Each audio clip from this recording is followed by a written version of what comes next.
80ค่ะด้วยไฟฟ้าหันละโซ่เนี่ยมั้งนี่กลุ่มค่านี่เรปมันเนี่ย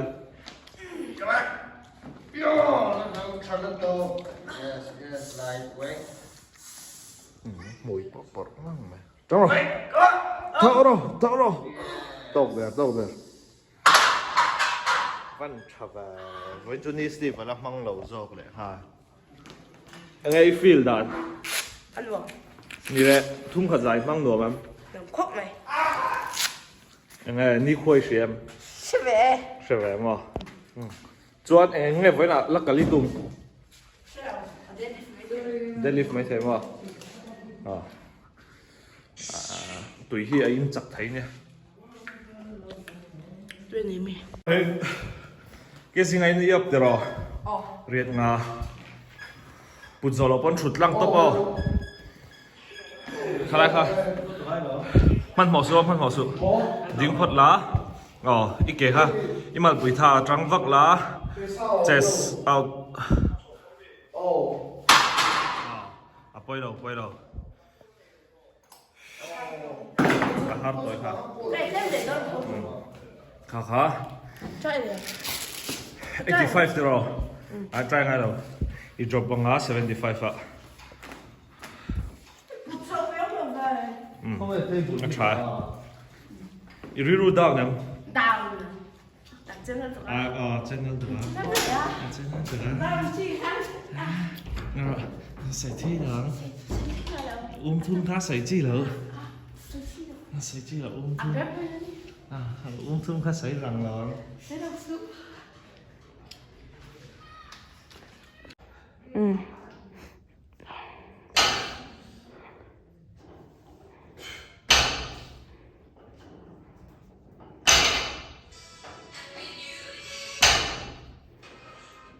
hips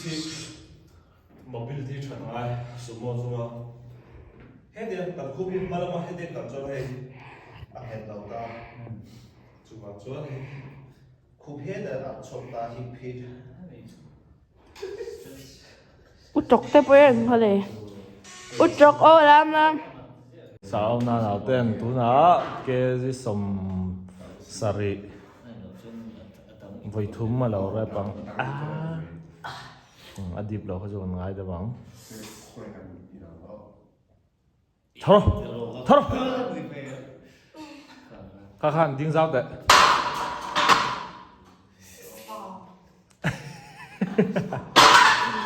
ít tiếng gì nữa tụi cả khó lọc với khẩn bắt squat để lọc để với khẩn cao siêu thế thôi À tô. dính lọc để thì lại lọc để với khẩn 70 room mark với thể số em không 75 đi. 75 wow bắt đầu thôi ít squat đang hai kỳ dính dính tục lật suộc lá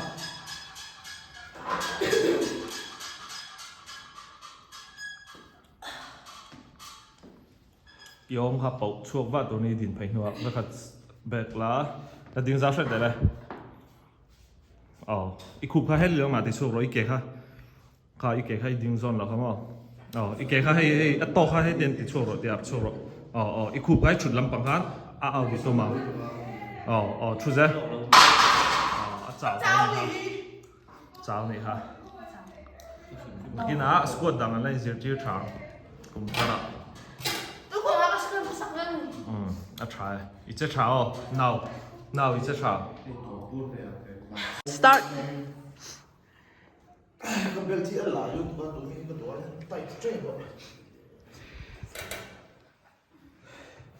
Tu nào hiền.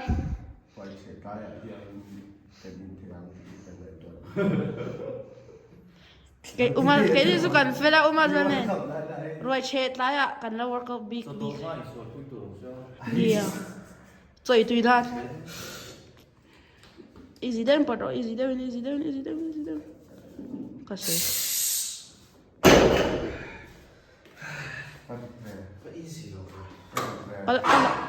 cũng bị chọc mấy chuyện Atop.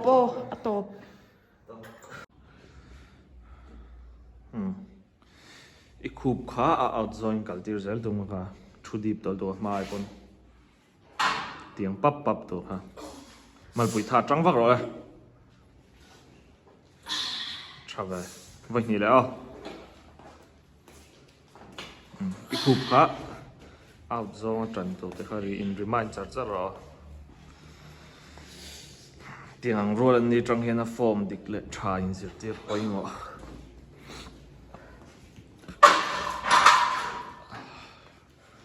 ma kha chuan a ke kha lo di chip thin nu to ka mai che score dang type chin ma ta kha chuan thut dp har to thina chan chu kan mal pui hetian an lo kun he tian kun niam to thina thu deep deuh ne in thiat khan a lo deep lo kha ola chan chu heta tian an ke chip ta chuan heti hian an thu thian hei enge helai hips kha ai nok na ma to lu kha khan thu deep view ne in thiat khan heti ke close to ka squat hi chuan heti form dara heti a pool thau si chuan deep view in shade all time feel all the hips helai kan helai le hey ai nok a khan chu thu deep a moi ti all thin da khami deep a moi ti all da chu squat pa ngai hemi azawa kan tia khupi head chuak da se heden mazong ani lo chu heden a chuak thata ten ta hin kha sar ona naw te hin squat form shan hi voina tang in kum thar tang in line zir ti ta ve kha chu kula sin la to la 3 reps le lok da so lại mi so workout mang có tin body check anh này đi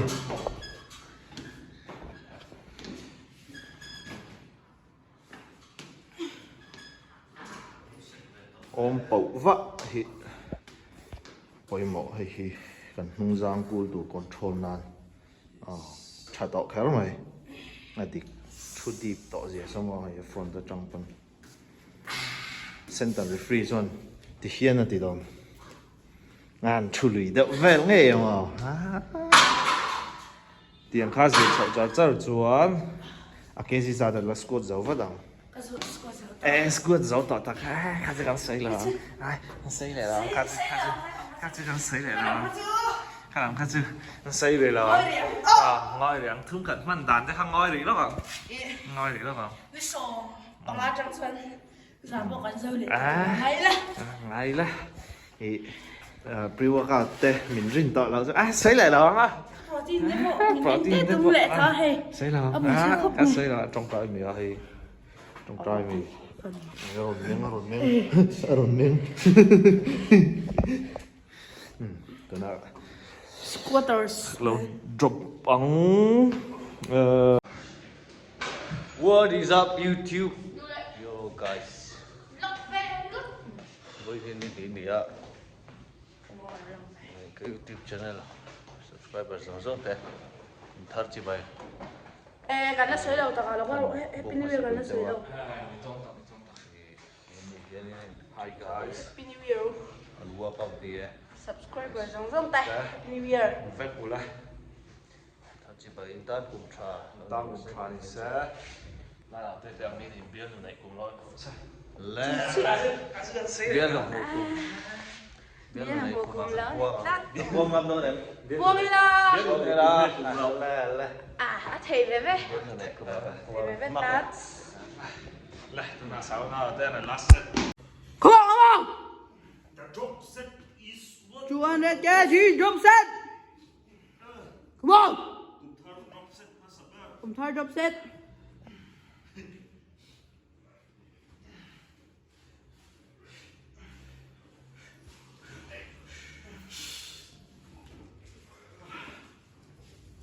last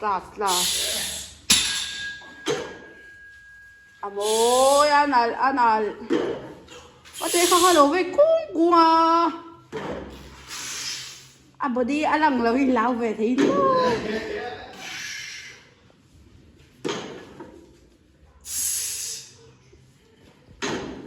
anal tok ai là tổ hợp chỉ tất ăn reps mem về cái tiền về mày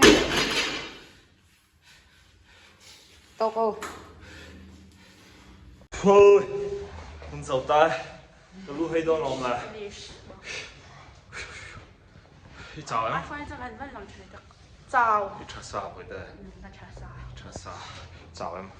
chào bạn skinny on the beach hey first working set up anh nhỉ sẽ qua phải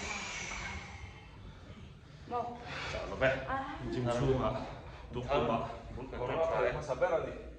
cái ba gì ê nó mà sao không sorry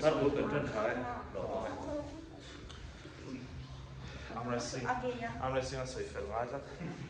tây bùa lắm lờ cái bữa nào tây bùa lắm lờ khăn tây như nhiều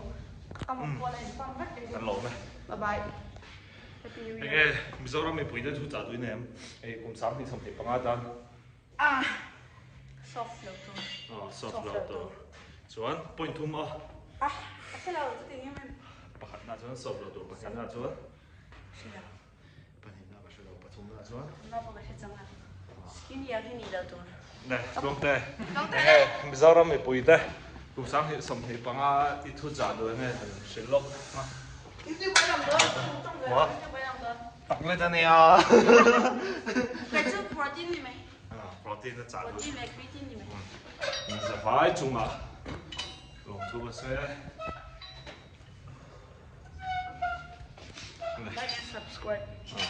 Like and subscribe. like comment share the rule